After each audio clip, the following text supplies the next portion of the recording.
The absolute joy of being back here for a new season of the podcast. I want to talk a little bit about this season's energy, what we are bringing to you this season. This is the week of Chai Elul. We'll talk a little bit about the Baal Shemtov and the Lubavitcher Rebbe and what the teachings of Chassidus bring to the world and what Human and Holy's part is in that mission. We also had a season 6 launch party in LA, which was such a delight and joy and a really, really meaningful evening. Look out for the season 6 recap episode where you'll get to taste a little bit of the magic of that night. One thing that we are planning in this new season of the podcast is taking Human and Holy's in-person events beyond LA. There is nothing to me like gathering people in one room to connect over spiritual topics, to connect over the deepest parts of life, Torah, and our souls, and to really just have an honest space to study and go deep together in a way that I think can really shift the energy and experience of our lives. The path of connecting to Shem very often happens in connection with other people.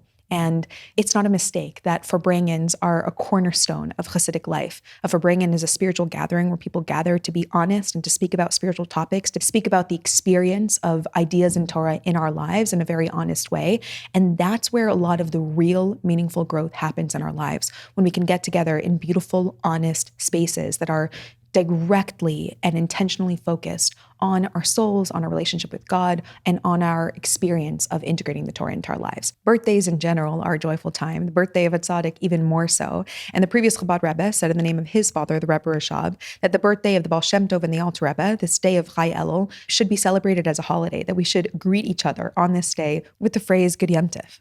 What is the great celebration of these two Hasidic masters' birthdays? There has to be something beyond just their birth that we are celebrating on this day. What is it about the teachings that they give to us, that their birthdays symbolize, that is cause for such celebration? When we think about the idea of birth, it's interesting to note that spiritually speaking, when the soul comes down into a body, it's technically a spiritual descent. It goes from its place up in heaven, near God's throne, basking in godliness and a revealed experience of its own source, and suddenly it's plunged into the darkness of concealment. It's born in this world, and it no longer has that open, revealed connection to the divine. It forgets who it is. It enters into the concealment of the body, and now it experiences this obscured vision of its own self and its own source and connection to Shem. When a baby enters into the world, technically the soul is experiencing a real spiritual descent. And yet we celebrate. When new life is brought into this world, we celebrate because there is some type of ultimate ascent that is going to come from that initial spiritual descent.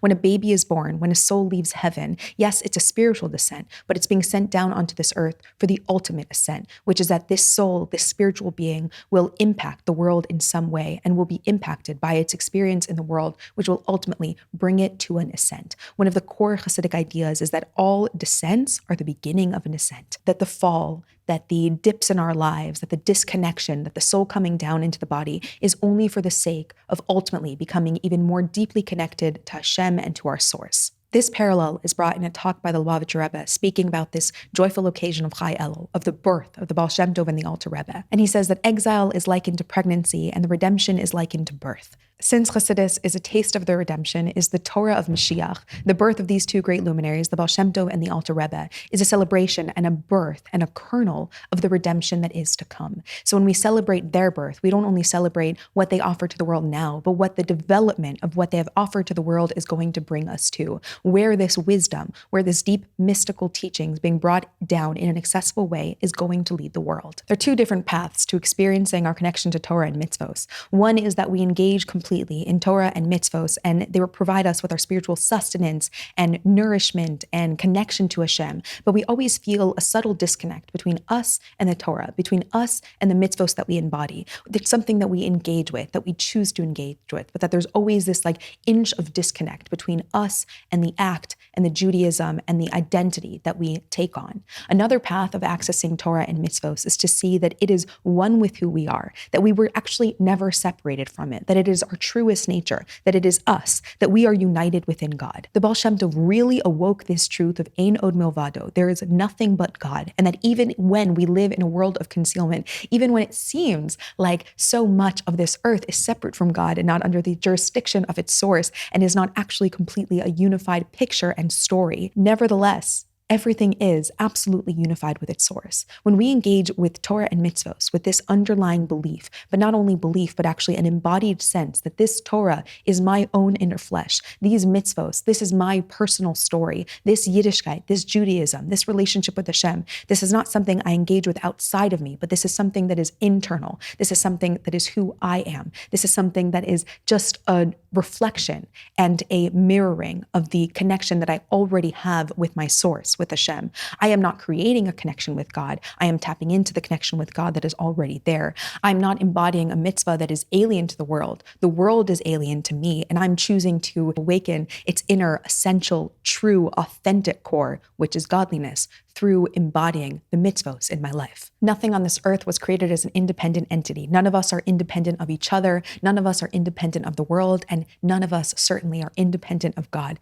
Torah, mitzvos, God, the Jewish people, this world that we live in, it is all one thing. It is the teachings of Chassidus that help us access this oneness beneath everything, this oneness beneath our own identities and souls, this oneness between every physical thing we encounter, this oneness beneath every circumstance of our life, this way that God is inhabiting and enlivening and creating the world at every single moment. It is through Chassidus that we awaken the truth of reality, which is that everything is absolutely united with its source, that we are absolutely already united with the Torah, that we are already absolutely united with God, that we are already absolutely united with mitzvos when we engage in our Judaism in this authentic, full, embodied way. We are simply tapping into a divine unity that already exists. At the time of redemption, we are going to be able to experience and perceive and embody that divine unity in a very clear way. And that unity is not going to be expressed through sameness. That divine unity that we're going to experience at the time of the redemption, that we can all experience a taste of through this Torah of Mashiach, is not something that's going to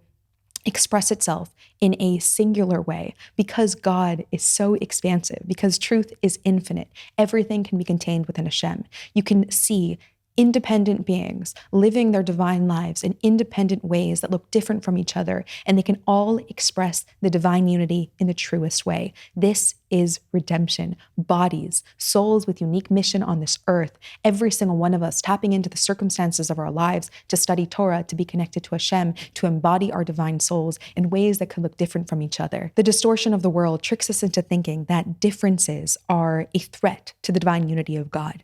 But in truth, differences reflecting the divine unity are proof that God is the most expansive thing in the world, that Torah and mitzvos are who we are. And so when we fully embody our individual, unique selves in a way that is aligned with Torah and mitzvos and our connection with God, it's going to look different and all still be a reflection of Shem and the truest expression of God in this world. This is something I connect with so deeply, the way that Chassidus is the inheritance of every single Jewish person, the way we don't have to be one homogenous group within the Jewish people, the way we can have many tribes and yet still be tapped into this divine unity in our own ways, how we can all access the deepest truth of Torah and the Torah of Mashiach in a way that honors who we are as individuals, that celebrates our differences and the underlying unity within those differences. I feel so called as a Jewish person right now to really tap into the strength of Klal Yisrael, to the many, many beautiful, rich, true, authentic, searching, guiding, experienced voices